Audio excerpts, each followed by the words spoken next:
상클 라이프 시작합니다. 매주 화요일엔 상클 상담소 시간인데요. 일상에서 벌어지는 갈등, 분쟁, 다양한 고민거리에 대해서 속 시원하게 얘기해보고 법률적인 해결책 함께 찾아보는 시간입니다. 네, 오늘도 생활 속 법률 고민을 말끔하게 풀어줄 신나고 유쾌한 진짜 변호사 신유진 변호사 나오셨습니다. 안녕하세요. 안녕하세요, 변호사님. 네, 이번 시간에도 저희가 실제 고민 사연을 저희 연기로 들려드릴 텐데요. 이건 실제 사례를 바탕으로 방송에 맞게 조금 각색한 내용이라는 점을 미리 알려드립니다. 등장인물이요. 위에 오빠 둘 그리고 아래 여자 형제 둘 해서 총 2남 2녀입니다. 자, 그럼 함께 들어보시죠.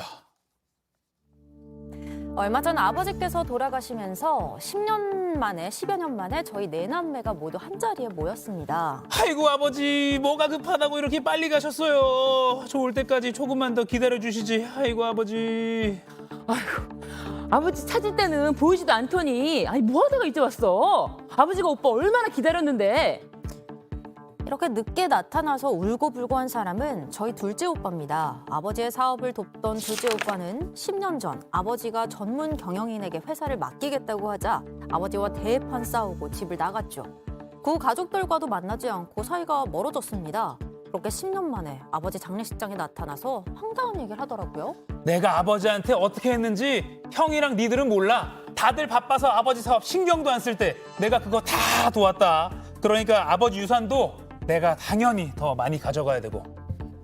아니 아버지 편치 않으실 때는 코빼기도 안 보이더니 이제 와서 한다는 얘기가 유산? 참나. 그러니까 아버지 좀 옆에서 잘 좀 모시지 그랬어. 야, 솔직히 너네도 내가 아버지랑 싸우고 나갔을 때 유산 더 받으려고 아버지랑 내 사이 그렇게 그냥 내버려 둔 거 아니야? 언니, 오빠, 제발 둘 다 좀 그만해. 아버지가 돌아가셨는데 지금 돈 얘기만 해? 제발 그만 좀 해. 그 이후 장례식 내내 언니와 오빠는 서로 쳐다도 안 봤습니다. 그렇게 장례식이 끝나고 부의금 봉투를 정산하려는데 부의금을 넣어둔 가방이 안 보였습니다. 언니, 우리 봉투 정산해야 하는데 부의금 정리해둔 거 어딨지? 그거 어제 오빠들이 정리했잖아. 큰오빠 그 가방 어디다 뒀어? 저 안쪽에 뒀는데 둘째 어디 갔어? 이게 새벽부터 안 보이더니 이 자식 가지고 튄 거 아니야? 10년 만에 나타난 아버지 장례식장에서 부의금을 들고 사라진 오빠. 이거 절도죄 아닌가요? 부의금 다시 찾을 수 있게 도와주세요, 변호사님. 도와주세요. 네. 와, 아니 부모님 장례식장에서 그것도 형제 중에 한 명, 그러니까 자식이잖아요. 남도 아니고. 네. 네. 부의금을 들고 사라졌다니 이게 정말 황당한 일인데 예. 거의 10년 만에 나타나서 이렇게 가져간 거예요? 네.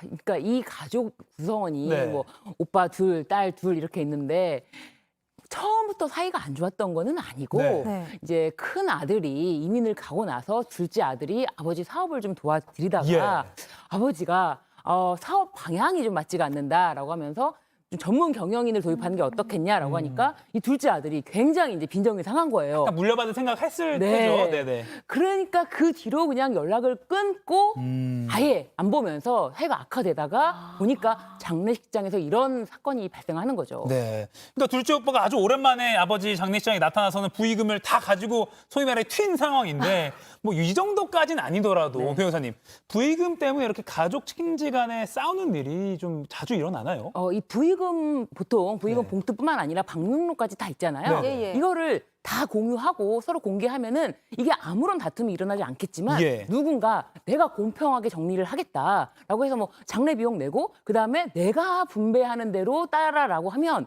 그러면 법정 소송도 굉장히 흔한 일입니다. 네. 이게 실제로 뭐 유명한 사건도 있다고 들었어요. 뭐 재벌 그룹에 누가 맞습니다. 예, 네네. 예. 재벌 그룹의 이제 회장이 네. 자신의 여동생이 죽자 그 부의금으로 얼마를 줬는데 뭐 알려진 바에 의하면은 뭐 수십억 원을 줬는데 예. 그 수십억 원 중에 나도 한 1억 원 받아야 되는 거 아니냐라고 소송을 냈는데 법원에서 막상 그 수십억 원이라는 그 부의금의 증거가 없어서 네. 그 부분이 패소 판결이 났습니다.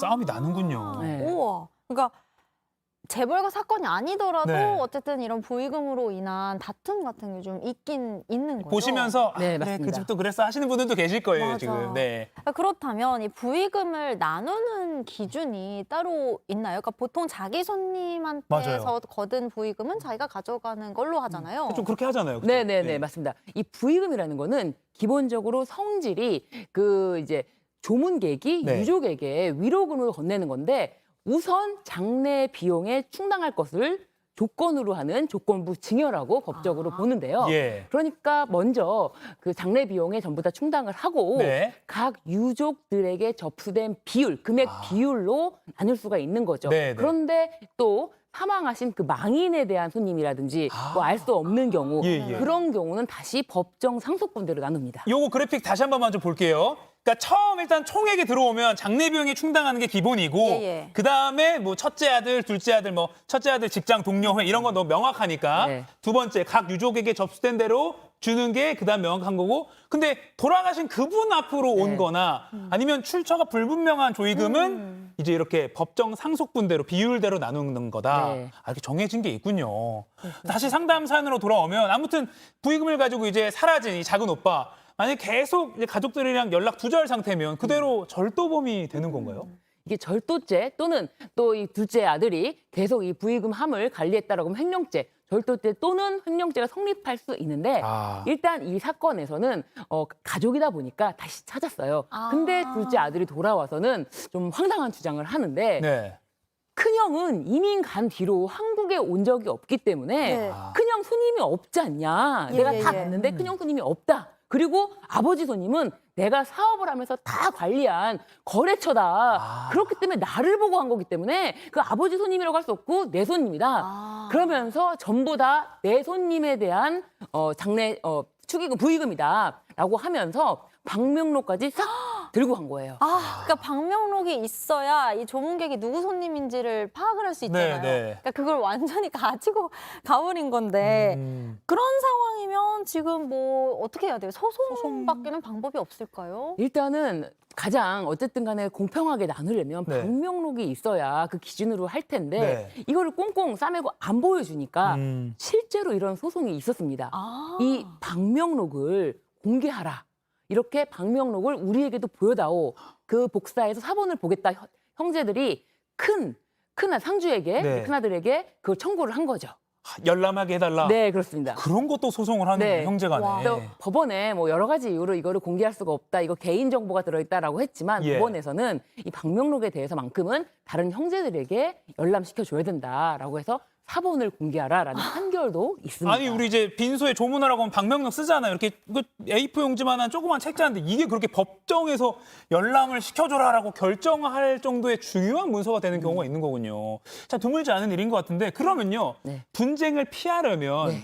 애초에 이제 접수를 받았을 때 이거는 뭐 둘째 오빠에게 온 거 이렇게 좀 일일이 표시를 해놔야 되나요? 이게 분쟁을 피하는 근데 좀 노하우를 좀 알려주세요. 사실 우리가 이제 장례식 예절 봤을 때 예. 그런 거를 내 신분을 밝히고 이런 절차가 없잖아요. 네. 그렇죠. 그런데 최신 좀 바뀐 부분이 뭐냐면 예전에는 이 부의금 봉투 쓰는 방법에 네. 뒷면에 자신의 이름만 쓰도록 되어 있었는데 예. 최근에는 뒷면 작성 방법에 변화가 있습니다. 아. 이름을 쓰고 옆에 자신의 소속, 예를 들면 내가 회사가 어디어디다, 예. 어디 회사 이런 식으로 회사 소속까지 쓰도록 그 부의금 봉투 작성 방법의 변화가 있어서 이제는 부의금 봉투만 봐도 이게 누구에게 뭐 증여한 것인지 누구에게 접수한 것인지 네. 알 수가 있다. 이렇게 좀 간명해지는 것 같습니다. 예를 들어 제가 JTBC 직원이니까 JTBC 직원 중에 상을 당한 뭐 친구가 있으면 제가 갔을 때 JTBC이가요 이렇게 쓰고 네. 주면 그 친구한테 당연히 가게 되는 그렇습니다. 거군요. 그러니까 소속 단체까지도 써주는 걸로 이제 바뀌었다. 네. 알겠습니다. 알겠습니다. 네. 그 지금 뭐 결국 사연 속의 주인공 가족 같은 경우에는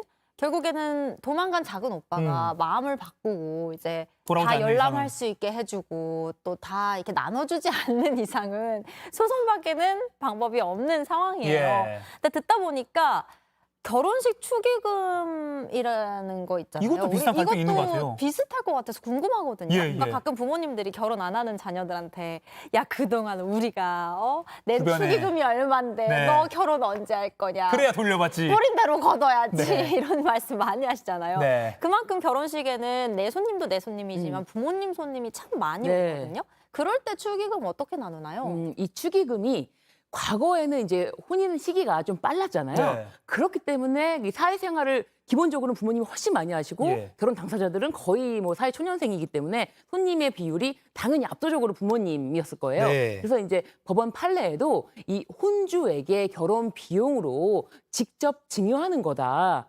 혼주니까 부모님이죠. 예, 혼주는 부모님이잖아요. 네, 예. 부모님한테 하는 것이다라는 것이 있지만 다만 이 경우에도 결혼 당사자에게 직접 건넨 것이라고 볼 것은 예외이다라고 해서 이제 혼주에게 기속되는 부분 그리고 결혼 당사자에게 기속되는 부분이 좀 나뉘어져 있습니다. 지금 뒤에 말씀하신 그 네. 판례가 나오는데 99년 판결이라서 맞습니다. 지금 2023년이거든요. 네. 조금 이제 시대상과 안 맞지 않나 생각도 들어요. 맞습니다. 네. 그렇기 때문에 이 특별한 예외라는 말을 그 당시에도 둔 건데요. 아. 이 특별한 예외라는 것은 예. 결혼 당사자에게 직접 지급한 것, 요것을 제외하고는 혼주인 부모님에게 주는 것이다. 네. 이렇게 되어 있고요. 그리고 이제 결혼식 축의금은 자체가 내가 그 결혼을 축하하는 축하 마음을 담아서 주는 거기 때문에 네. 이런 경우에는 세법상 증여세가 면제가 됩니다. 그래요? 네. 그러니까 그 예를 들어서 부모님이 이제 싹 축의금을 이제 정산을 해서 보통 이제 부부는 신혼여행 가니까 네. 바쁘니까 그쵸. 부모님이 뭐 친척들이 정리하잖아요. 정리해주죠. 그럼 정산해서 이걸 자녀한테 바로 준다. 네. 그럼 이게 증여세가 발생을 그 부분은 증여세가 발생할 수 이건 있습니다. 발생해요? 네, 아, 그러니까 그 부분은 발생할 네, 수 이 있어요? 축의금이라든지 아까 좀 전에 했던 사연처럼 부의금이라든지 이런 예. 거는 직접 주는 경우는 증여세가 부과되지 않지만 예. 비과세지만 만약에 그 돈을 목돈으로 모아서 네. 자녀에게 별도로 지급을 한다. 이런 경우에는 이제 증여가 되는 거예요. 그런데 부모 자식 간에는 또 5천만 원까지는 네. 증여세가 면제가 되기 때문에 5천만 원 안쪽이라면은 증여세가 면제가 되는 부분이겠죠. 그러니까 축의금 5천만 원까지는 그냥 일시에 탁 줘도 5천만 원까지는 자녀한테 면제가 되는 게 네. 있으니까 그렇게 면제를 받을 수 있다. 네. 그렇군요. 야, 이거 우리 주변에서 많이 일어나는 일 이렇게 법적으로 정리하니까 뭔가 좀 속이 시원해지는 것 같습니다. 오늘 상클 상담소 여기까지 듣겠습니다. 상클 법률 주치 신나는 변호사님 신유진 변호사와 함께했습니다. 고맙습니다. 감사합니다. 고맙습니다.